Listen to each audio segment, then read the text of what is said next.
Data collection की साक्षात्कार विधि, इसके क्या क्या लाभ होते हैं, इसके बारे में हम इस वीडियो में जानकारी प्राप्त करते हैं। नमस्कार विद्यार्थियों, साक्षात्कार विधि क्या होती है, इसके किस प्रकार होते हैं, इसके हानि क्या होते हैं, इन सब के बारे में हमने देख लिया।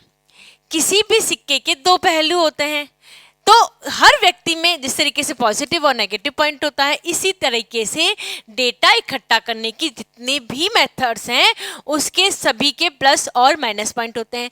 रिसर्च में कई बार ऐसा होता है कि हम एक मेथड न अपना के हम ज़्यादा मेथड्स को अपनाते हैं, ताकि जो हमारी रिसर्च की वैधता है, विश्वसनीयता है, वह मेंटेन रहे। इस वीडियो में हम देखते हैं कि जो इंटरव्यू मेथड है, उस इंटरव्यू मेथड के क्या क्या लाभ हैं। ठीक है, सबसे पहला लाभ है लचीलापन। हम यदि आप क्वेश्चनर बनाएंगे, प्रश्नावली विधि से जाएंगे, तो प्रश्नावली विधि में आपको प्रश्न बने हुए हैं और जो उत्तरदाता है या जो सैंपल है उसको टिक मार्क करना है। ठीक है, ये तो हो गया क्वेश्चनर। अब प्रश्नावली, ये जो इंटरव्यू मेथड्स होता है, ये थोड़ा सा लचीलापन होता है इसके अंदर। आपने इंटरव्यू करने वाले ने और इंटरव्यू देने वाले ने दोनों के बीच में 2 वे कम्युनिकेशन हो रहा है। ठीक है, एक उत्तर दे रहा है, एक उत्तर प्रश्न पूछ रहा है। अब उत्तर जो प्रश्न पूछ रहा है, जिसने उत्तर दिया, उससे कुछ प्रश्न उसके दिमाग में आता है, कौंधता है, तो वह पुनः उससे कुछ प्रश्न पूछ लेता है। यानी इसमें कोई फिक्स नहीं होता है कि आपको यही पूछना है, ऐसे ही पूछना है, इस तरीके से पूछना है। वह अपने अध्ययन से रिलेटेड विभिन्न तरह के जो प्रश्न होते हैं, अपने अनुसंधान को कंप्लीट करने के लिए, अध्ययन का जो उद्देश्य होता है उसको संपूर्ण करने के लिए जितने भी तरीके के क्वेश्चन होते हैं वह पूछ सकता है। यानी उसका कोई फिक्स पैटर्न नहीं होता है कि हमें यही पूछना है, ऐसे ही पूछना है, ऐसे ही करना है। ठीक है, उसमें बड़ा लचीलापन होता है। आप फॉर्मल बैठ के भी पूछ सकते हैं, आप इनफॉर्मल भी पूछ सकते हैं, आप चलते चलते आपस में बातचीत करते जाते हैं और क्वेश्चंस पूछ जाते हैं, आप इंटरव्यू ले सकते हैं। आप टेबल चेयर पे आमने सामने बैठ के भी बातचीत करके क्वेश्चनर पूछ सकते हैं एक दूसरे से। यानी इसमें हर तरीके से लचीलापन होता है ना। जैसे हमने किसी से किसी बातचीत के द्वारा हमें कोई उपचार निकालना है, तो हम उससे बार बार पुनरावृत्ति करके उससे इंटरव्यू ले सकते हैं। एक बार हमें समझ में नहीं आया, दूसरी बार में डेटा इकट्ठा नहीं हुआ, तो ऐसे कई बार पुनरावृत्ति की जाती है इंटरव्यू की, बार बार रिपीट किया जाता है और रिपीट करके हम उससे पूछ सकते हैं। ये भी हो सकता है कि हमें एक बार में ही प्रश्न का उत्तर मिल जाए, है ना, जो कारण है वो हमें एक बार में फाइंड आउट हो जाता है, तो हम दूसरी बार पुनरावृत्ति करें ही ना। यानी कि जो इंटरव्यू शेड्यूल होता है, इसमें टोटली लचीलापन होता है इंटरव्यू देने वाला और इंटरव्यू लेने वाला दोनों के मध्य में, क्योंकि 2 वे कम्युनिकेशन होता है, इसलिए बहुत ही आसानी से इसको समझा जा सकता है।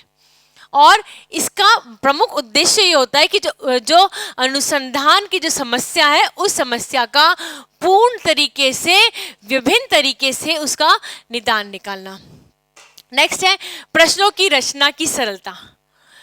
प्रश्न जो होते हैं, जो इंटरव्यू ले रहा होता है, वो देख लेता है कि इंटरव्यू देने वाला किस तरीके का है ना, वो सैंपल किस तरीके का है। सैंपल इंटेलेक्चुअल है या उसका IQ लेवल कम है, तो वह प्रश्नों को उस तरीके से फ्रेम आउट कर लेता है। प्रश्न जो होते हैं, वह उसकी जो भाषा होती है वह सरल भी हो जाती है। जितनी उसकी रचना सरलता से की जाएगी, उतना क्या होगा, जो उत्तर आएगा वो अच्छी तरीके से आएंगे। जो प्रश्न करता है वह अपने उद्देश्य को लेके जितने भी सरल तरीके से, जिस भी तरीके से प्रश्न पूछना चाहता है, उस तरीके से सैंपल के थ्रू क्वेश्चंस पूछ सकता है। नेक्स्ट है समय एवं श्रम की बचत। ऑब्वियस सी बात है, हमें किसी भी चीज की कोई इक्विपमेंट की जरूरत नहीं है ना, हमें कोई भी इक्विपमेंट की जरूरत नहीं होती है, हमें सिर्फ उससे पूछना है। हमारा मस्तिष्क कार्य करता है इस समय, जो भी मैटर होता है वो कहाँ से आता है, कहाँ मस्तिष्क से, कहाँ जाता है, मस्तिष्क में। हमें किसी भी उपकरण की आवश्यकता नहीं होती। अब जब हमें किसी भी उपकरण की आवश्यकता नहीं होती है, हमें डेटा बाद में जाके लिखना होता है, तो इससे हमारा समय और श्रम दोनों ही बच रहे हैं। हमने भी आपको बताया कि ये एक इनफॉर्मल तरीके से भी पूछा जा सकता है। आप बातचीत कर रहे हैं, वॉक कर रहे हैं, वॉक करते हुए भी आप आसानी से क्या पूछ सकते हैं, प्रश्न पूछ सकते हैं।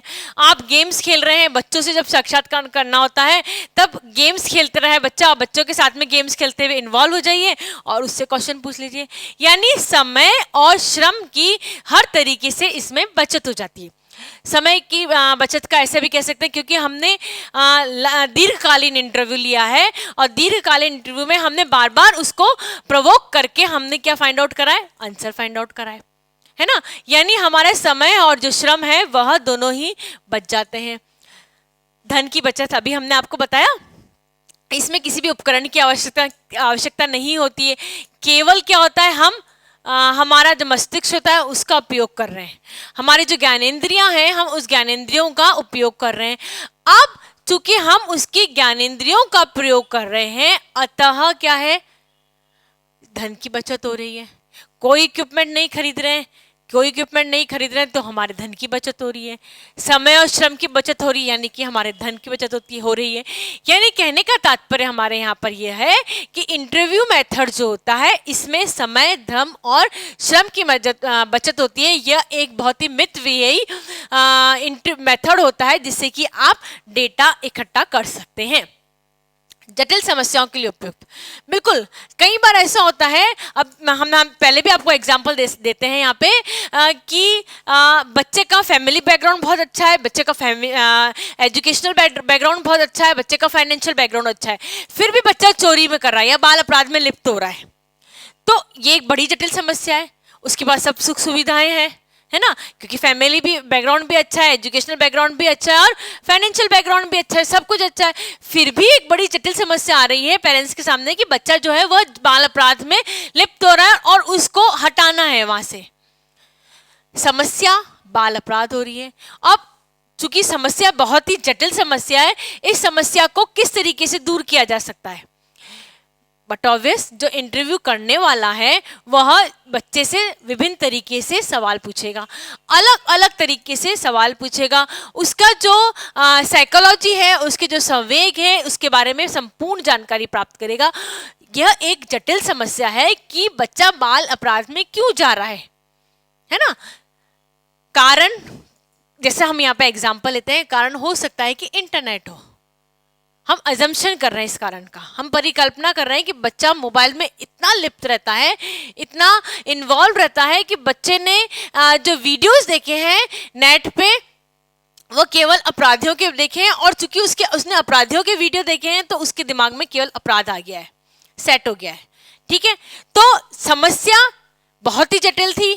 समस्या का जो कारण फाइंड आउट करना था वो बार बार रिपीट करके, विभिन्न तरीके से बार बार इंटरव्यू लेके, विभिन्न तरीके से इंटरव्यू लेके, क्वेश्चन बार बार पूछ के, उसके बारे में संपूर्ण जानकारी प्राप्त करके ये फाइंड आउट करा गया कि बच्चा जो बाल अपराध कर रहा है वो इस कारण से कर रहा है कि जो उसने नेट पे जो वीडियोस देखे हैं वो वीडियोस केवल अपराध के थे। उसको एक अपराध का वीडियो देखा, इंटरेस्टिंग लगा, दूसरे का देखा, इंटरेस्टिंग लगा, और बच्चा वो बाल अपराध के वीडियोस देखने लग गया और बाल अपराध के वीडियोस देखने से बाल अपराधी बन गया। तो समस्या बड़ी जटिल थी, कारण फाइंड आउट करना बड़ा जटिल था। आप क्वेश्चनर प्रणाली से बिल्कुल फाइंड आउट नहीं कर सकते, है ना। आप टू वे जो कम्युनिकेशन होगा उसी से फाइंड आउट कर सकते हैं ये चीजें।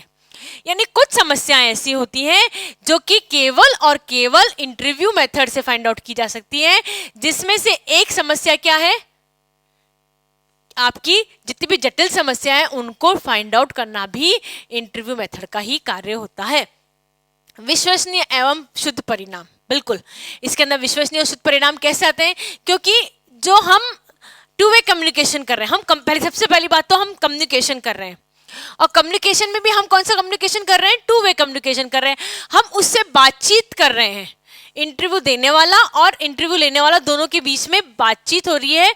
और जब सैंपल और अनुसंधानकर्ता के बीच में जब बातचीत होती है तो अनुसंधानकर्ता प्रश्न को विभिन्न तरीके से पूछ सकता है। हमने आपको बताया ना, इसके अंदर लचीलापन होता है। अब चूंकि उसके अंदर लचीलापन है तो जो इंटरव्यू कर रहा है वह अनुसंधानकर्ता जो है वह विभिन्न तरीके से सैंपल से क्वेश्चन पूछेगा और उससे आंसर फाइंड आउट करेगा। एक ही क्वेश्चन को विभिन्न तरीके से पूछेगा और उससे आंसर फाइंड आउट करेगा। तो चूंकि एक ही क्वेश्चन को विभिन्न तरीके से पूछा जा रहा है तो क्या है, वह विश्वसनीय एवं शुद्ध परिणाम उसमें आ जाते हैं। तो इंटरव्यू मेथड ऐसा मेथड है जिसके अंदर जटिल समस्या को फाइंड आउट की जाती है, जो बहुत ही ज़्यादा लचीलापन होता है, जिसके अंदर केवल और केवल आपका जो इंटरव्यू मेथड होता है वही होता है जिसके अंदर सबसे ज़्यादा लचीलापन होता है। किसी चीज़ को फाइंड आउट करने, कारण फाइंड आउट करना होता है, स्पेशली जब मानव संबंधों के बारे में, मानव स्वभाव के बारे में बात की जाती है, तो जो साक्षात्कार विधि है वह सबसे ज़्यादा प्रयोग में लाई जाती है।